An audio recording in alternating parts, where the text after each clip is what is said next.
Hi, and welcome to another video on synoptic scale features. And in this one, we're continuing our discussion of jet streams. This is the second video on jet streams. And what we're going to do now is talk about some specific characteristics of the jet stream. Within the jet stream, there are regions of wind that are moving faster. There's stronger winds in the center of the jet stream, and these little areas move along. We're going to call these jet streaks.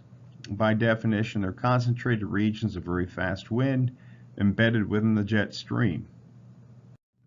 So here's an example of the jet stream. You can see the jet axis. It's not drawn, but you can follow it all the way from the west coast to the east coast. It looks like the jet stream splits also.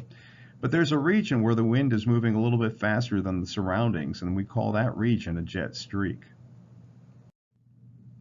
Jet streaks are typically about 50 to 100 miles wide, a little bit narrower than the jet stream itself, but they are kind of long, about 300 miles down along the axis of the jet stream. And the speed is typically about 60 knots. Now, this is how fast the jet streak is moving. The winds in the jet stream may be moving faster than how fast the jet streak is moving.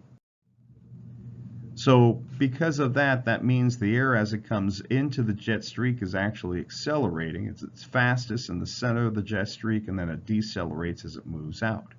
So this jet streak moves along at about 50, 60 knots, but the winds themselves move along maybe about 100, 150 or more. So they're actually moving through the jet streak. So the region where the wind is coming into the jet streak is called the entrance region, and where the wind is leaving the jet streak is called the exit region.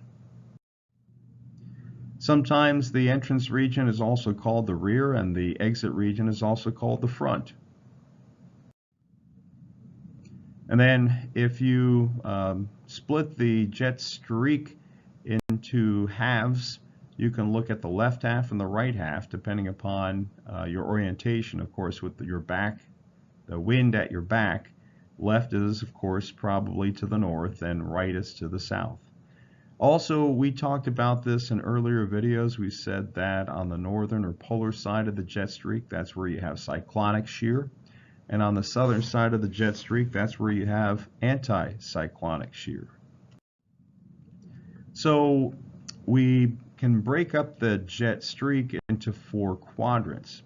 We're going to call it the left front and the right front quadrants, and the left rear and the right rear quadrants.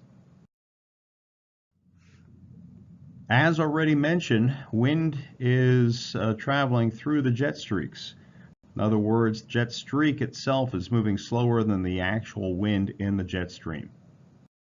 So as the wind approaches the jet streak, it's actually speeding up and accelerating, and it's moving through the jet streak.